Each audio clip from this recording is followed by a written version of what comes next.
about ourselves.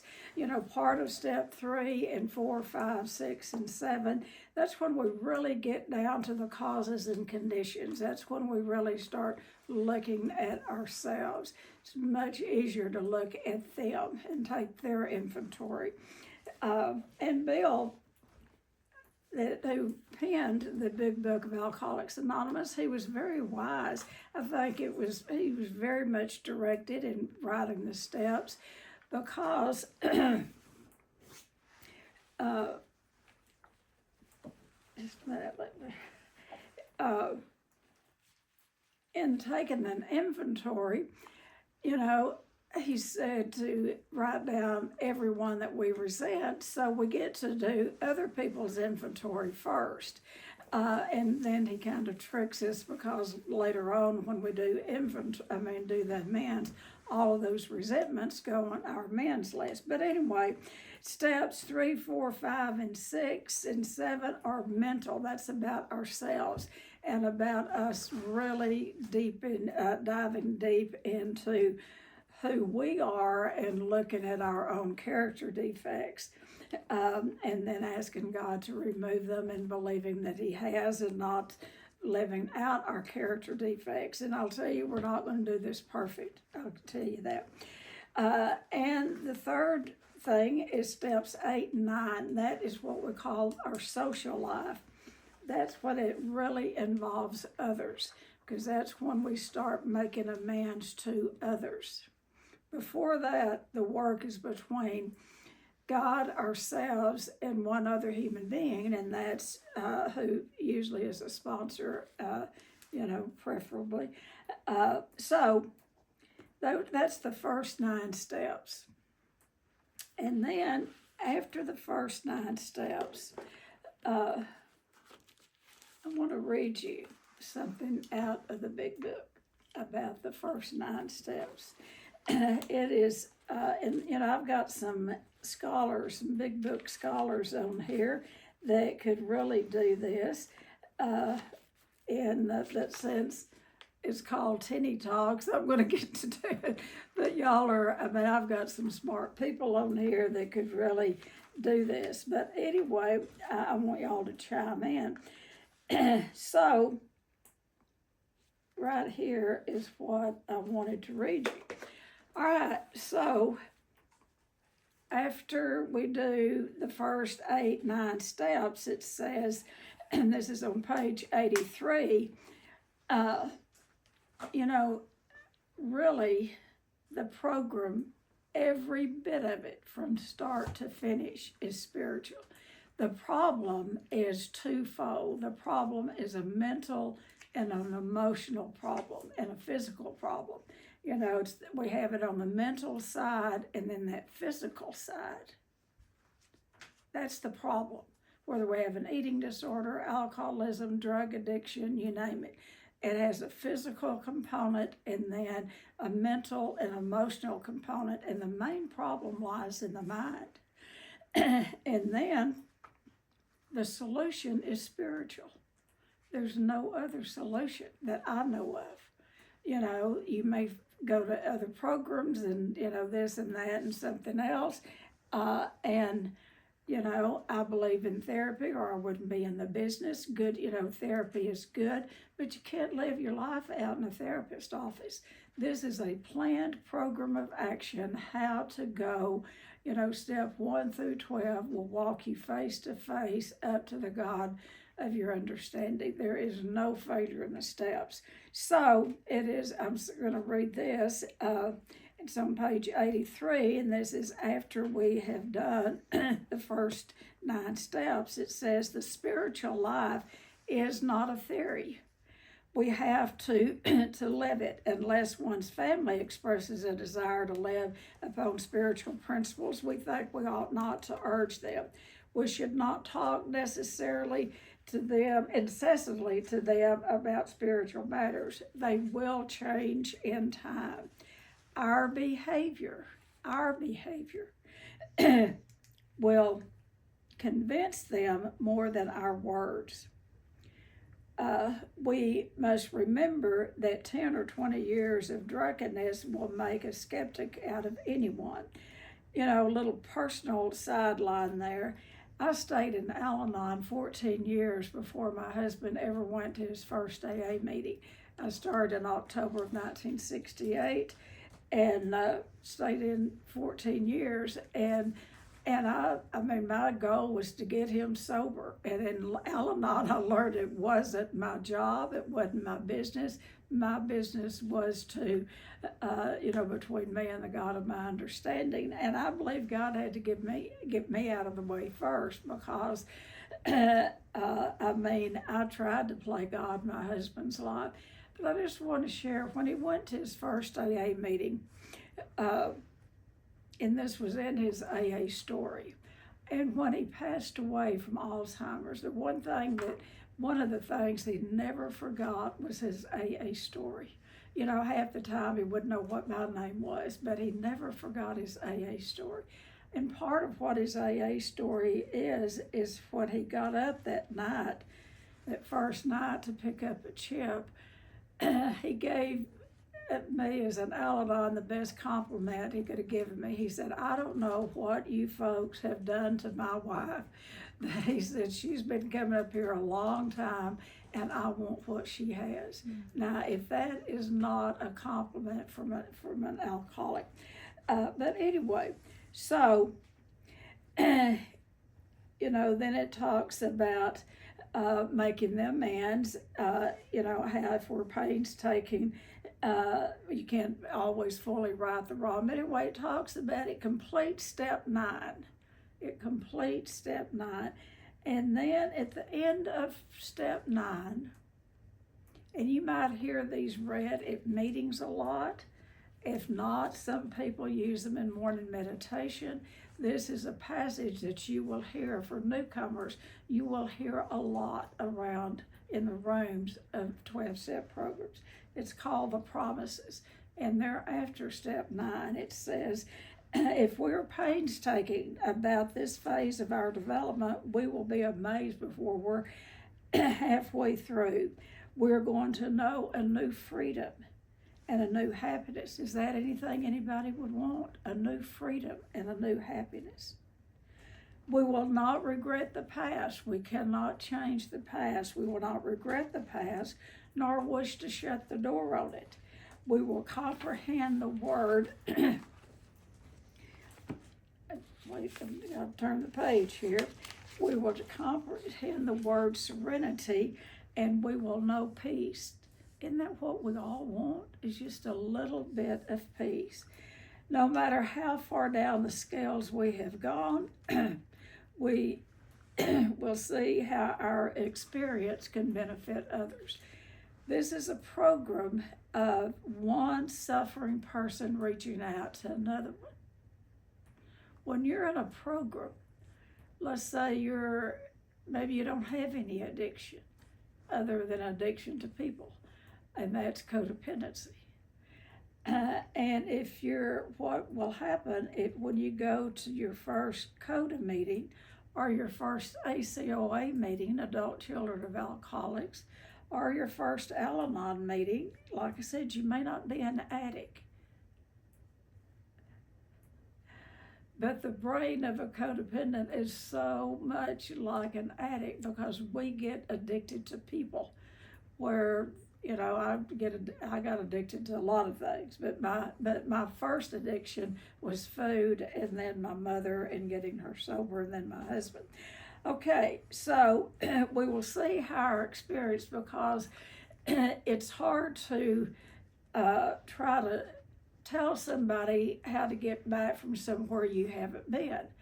So if you're not an alcoholic, it's hard to share with another alcoholic where at the level of where they know that you have been where they've been. I'm what you call a very high bottom alcoholic. I didn't get to I could have very easily, but I had enough education, and I knew what I was doing when I got into the drug alcohol. And so But up until then, I wasn't an alcoholic, and I'd go to open AA meetings, and I could identify with what they were talking about, but not about the alcohol. But I would substitute food where they were talking about alcohol. And this was before OA. OA started in Abilene, Texas in 1972.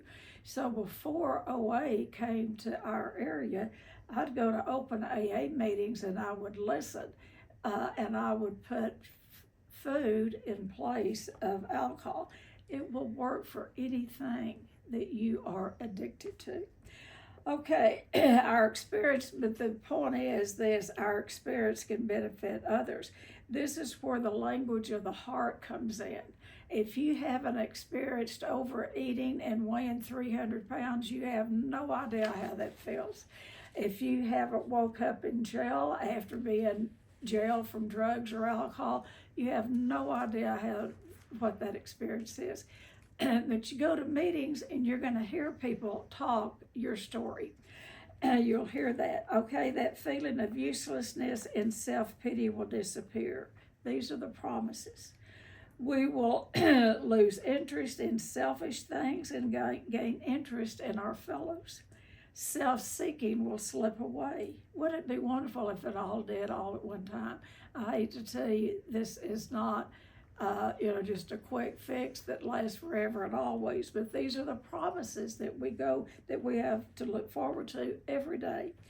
Our whole attitude and outlook upon life will change. Now that's what Al-Anon did for me. It changed my attitude.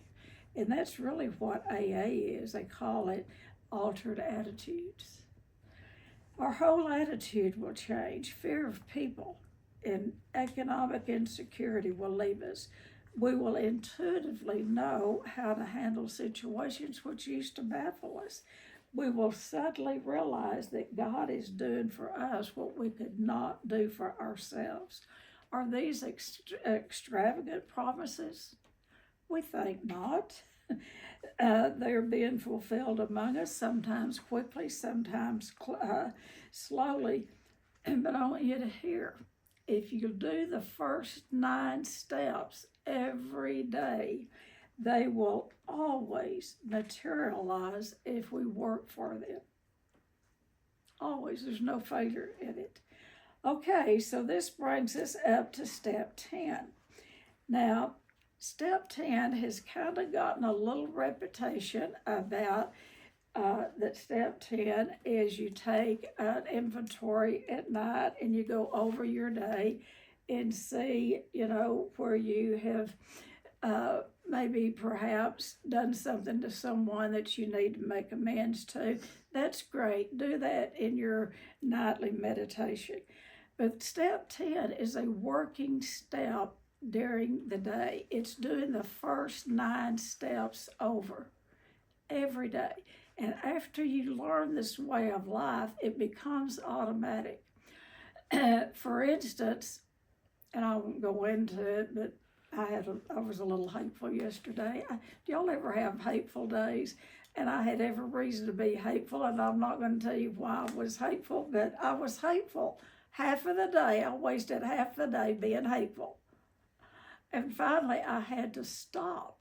And step 1 is figured out what is the problem here.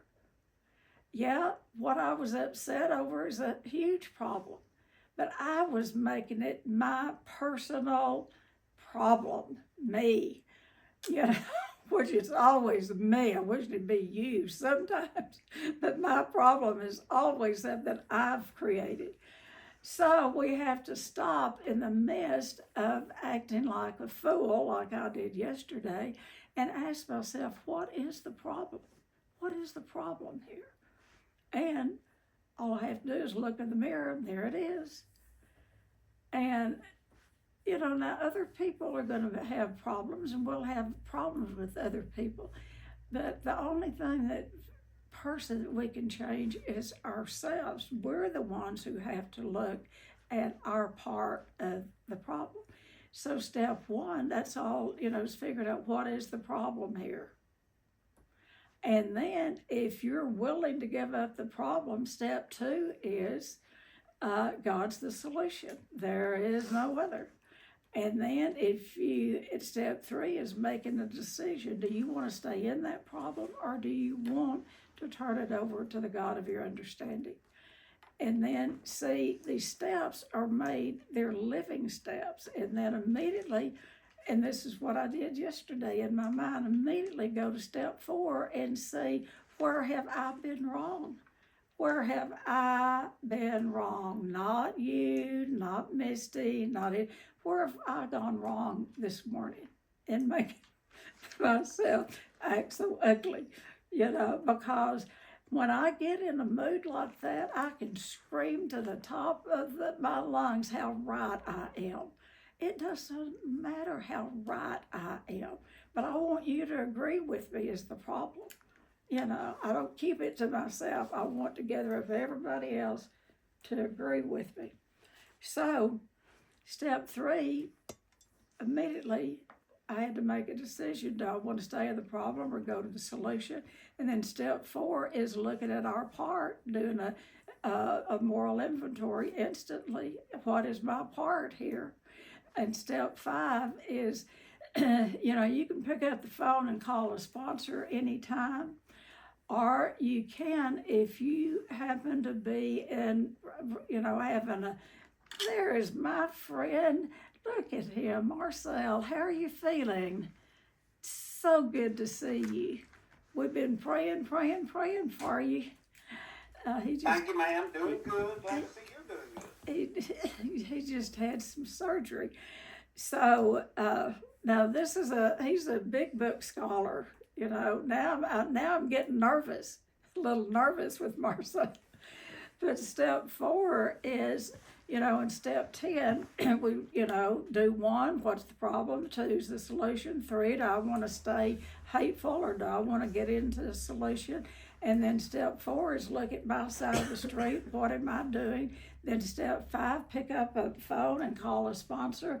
Or if you're dealing with someone that is in the program that understands, do step 5 with them. Admit what you've done or what you're feeling to that other person. And then 6, look at that old character defect that came back. 7, okay, God, take, step 7 is, being willing to let God take the character defect. And then 8 is, look at it, do I owe anyone amends? And then step 9, making the amends immediately. And that's what I had. Didn't I do that, Misty? She's saying yes that I did. I had a half a day of being horrible, and I would slip a little bit throughout the day, but I did make my amends. This is a living program, folks. We're not going to do it perfect. So that's actually, to me, what step 10 is doing the first 9 steps over every single solitary day and in every situation. And yes, it's good at night to take an inventory at night to see, look at the stock in trade, what worked, what didn't work, what you want to, hopefully turn over to God, that maybe you won't act like that tomorrow. So step 10 is vital. And in the 12 and 12, I love the 12 and 12. Bill wrote the 12, and there's some people in the program who do not like the 12 and 12. I happen to like it. It explains the steps. He goes in depth with the steps. Bill wrote at 16 years sober. Bill did not want to drink at 16 years sober, but Bill was suffering from, which a lot of addicts do, he was suffering from severe depression. And that's when he did some of his best writings. And that's when he wrote the 12 and 12. And in the 12 and 12, when he talks about step 10, there's a part in there that I love. And I had read the 12 and 12 and, studied it. This has been years and years before I ever went into it's probably been 50 years ago. But, I was working the steps and all, and my husband and I went to a Saturday night, they used to have a big speaker meeting at the club, AA club, every Saturday night, and we went to the meeting. And I had been out of sorts with my husband on the way to the meeting, and I'm sure it had something to do with his driving or whatever, I don't know. But anyway, the speaker got up and said something. I had read step 10 out of the 12 and 12 for years, but this had never really spoke to me. And what he talked about was taking any time during the day, taking a spot check inventory. A spot check inventory. That means like yesterday when, I spent a half a day being hateful. And then I paused in the middle of it. I did kind of bleed over a little bit in the afternoon, but basically I caught myself. I did a spot check inventory. And I said to myself, self, you're doing it again. You are doing it again. Now stop this. Because when I get on something, I'm like a dog with a bone. I won't give it up. I will not give it up. So, but a spot check inventory is stopping in the midst of conflict and seeing what your part is. And I was a rager. I was a bad reactor. I did not respond in love to most anything. I reacted out of anger. And, when I heard that night, I still wouldn't, I wasn't cured of that reaction. I was still living in that rage stage. So the next week, I had been invited to go to the hospital and speak. I was a pink lady at the hospital. And anyway, it was way before I got into the addiction field, but I was invited to go speak at this luncheon. I don't know why I was chosen, but anyway. So it was back in the days that we went to the beauty shop once a week and got our hair fixed. Some of you ladies probably remember that. This has been a long time ago. So I had an appointment that day. And I thought this would be perfect. I'll just go get my hair done, and then I'll be able to be at the hospital by 11:30, and I'll speak at 12, blah, blah, blah. So I'd gone to that beauty shop for years and years and years. But I walked in, and there was a new receptionist at the desk.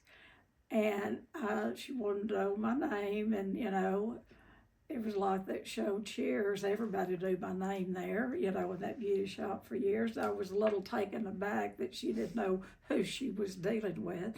But anyway, I told her, and I said, I have an appointment with Nancy. And she looked, she said, well, ma'am, you're not down. I said, I've had this appointment for years, 10 years. Yes, look again, my name's got to be down there. And then in a few minutes, Nancy came up to the front. She said, Tenny, I am so sorry. She walked me kind of out of range of the receptionist's ears. And she said, I'm sorry. She said, the book is totally messed up. And I didn't even have a chance to call you this morning. But she's overbooked me. Anyway, she said, you could come back later this afternoon. Now, my old way would have been to react to Nancy and to react to that receptionist. But Saturday night, I'd gone to that meeting and I heard about spot check inventory. And it dawned on me what that meant. With my rage, I have got where in the past I've narrowed down grocery stores because I would make a big scene. I would get in there and rage about something. And so anyway, I heard what she said, and I did not rage, and I was nice. I surprised myself. And I made another appointment for the next week, and I could go back. And I went back to that woman for many years because of the 12-step program, because of step 10. So I ran across, that's when they had Gibson's, it's kind of like an early day Walmart's, way before Walmart. Ran in there, got me a can of Aquanet. Some of your older people know about Aquanet spray net. Got me a can of Aquanet and got me a hairbrush. I went to the bathroom, brushed that hair out, combed it, got it all set, sprayed it with Aquanet, and I was on my way to speak. And I felt good about myself, and I was going to speak about spirituality. So anyway, the steps work. They work. And that spot check inventory, I've used that many times because, we all have an emotional barometer on the inside. Addicts' emotional barometer works overtime, but we all have it, every human being, and feelings start in the bottom of, if you believe in chakras, anyway, it starts down here at the bottom, and I'm pointing kind of the bottom of my stomach. Those feelings start in the stomach, and then they move up, and they move up, and they move up, and they move up. And as a rager, that wasn't a slow trip, it was real fast. It would start my stomach, and then it would just come out in rage. That's what a rager does. So the steps in that step 10 has saved my life a lot, to where it can stop me in the mist before I make a fool out of myself, And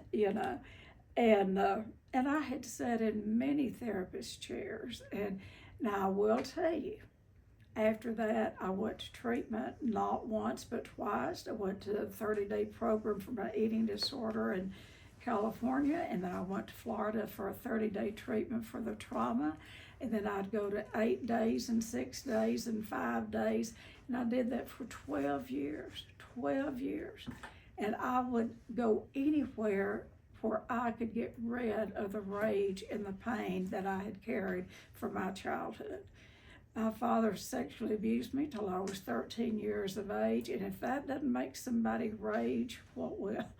Because you carry that, and you carry that, and you carry that, then all of a sudden in your adult life, it begins to come out in all forms. And that's why I'm such a big believer in the work that we do, because that's the work that I did to get rid of the rage. And it was a God deal, all of it. So anyway, step 10 is, like I said, my favorite step, because it is about living the first 9 steps every day in our life. When something comes up, if we can stop in the midst and what is the problem?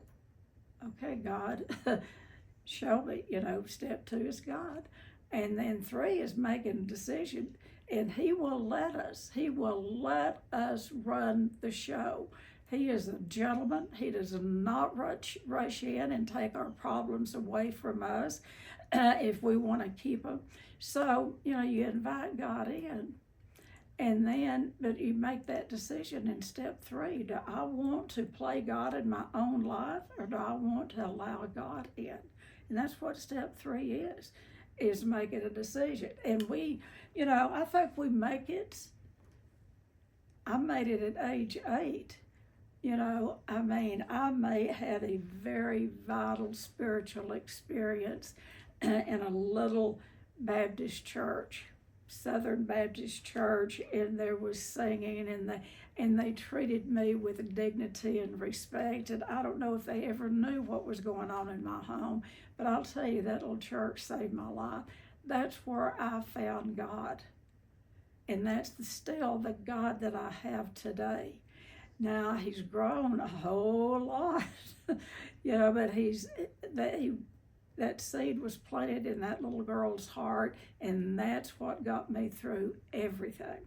So that vital spiritual experience, and I've had other spiritual experiences throughout my lifetime, but God is the answer. So the first, step 1's the problem, 2's the solution, that is the spiritual way of life, and 3, decide do you want to stay in the problem or do you want the solution, and then 4, you immediately look at your part. You're doing a spot check inventory, And then step 5, just tell it to someone else. You know, that I've got myself in a bind right here. Call somebody in the program, you know, and say it out loud. So call your sponsor. And then 6 and 7, well, your character defects will come glaring up into your face, and you'll think, well, I thought that was gone. And then, you know, you do 7, and then, but guess what? If you do this process, you don't have any amends to make. That's the deal. I'm certainly not against making amends. When you do something, we absolutely need to go make amends to the people that we've harmed. But you do this process, you're not going to act like, I'm not going to act like a heathen. You know, I'm not going to act like that.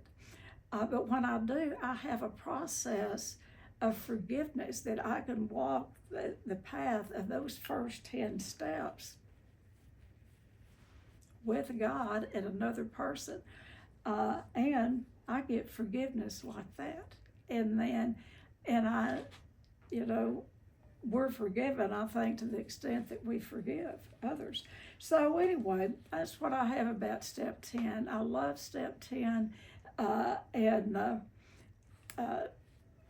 taking a nightly inventory is good. I am certainly not against it. I do it every night mentally. I used to keep a chart every night, and I was diligent about filling out that chart. But at night, when I lay down, I'll do that inventory to see if there's anyone that I need to go the next day and make amends to. I'll tell you this one little story, then I'm going to open it up. When I was at the Serenity House, I was program director of a drug alcohol center, and the medical director there, no, he wasn't. Yes, he was. Anyway, Stuart, he was the sweetest man that ever lived, even sweeter than my husband. But anyway, we were good friends. I was friends with his wife, and he was in AA. His wife was in Al-Anon, and he had the most gentle spirit, Stuart did. But I could always tell when Stuart was upset because he kept his keys in his right pocket, and he would put his hand in his pocket and flip those keys and flip that change around. And so we got into an argument about something about one of the staff. I saw it one way, he saw it another way. And I was over the counseling staff. He wasn't. He was over the medical part. And we had a big disagreement. And he got in there and started put his hand in his pocket, and he was jiggling his keys. And I mean, I knew I had rattled his box. Stuart was so mad at me. And he took the paper that we were looking at. I mean, and I had one opinion, he had another one. And he took that paper and threw it at me and walked out of the office. Now, that was so unlike Stuart. And so I went home the next day, and I talked to my sponsor, and I prayed about it, and I wrote about it, and I got there early the next morning. And my sponsor said, you just go make amends to your part of that. You go make amends to your part. Because, it takes two to have an argument. So I got there early, and I got in. Stuart had gotten there early. I hadn't even gotten in the door yet. And when he saw me drive up, he came out and met me.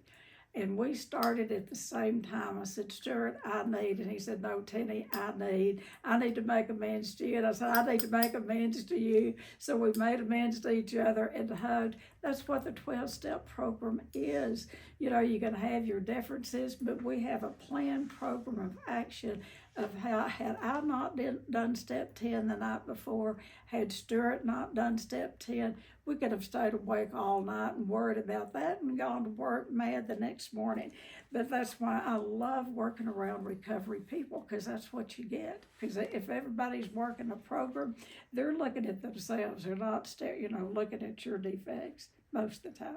So that's what I have about step 10. I've got some really good, all of you are pretty much scholars on the steps. We've got a few newcomers, but who would like to start about and talk about anything you want to talk about this morning? Or if you want to talk about step 10. Anyone have anything on step 10?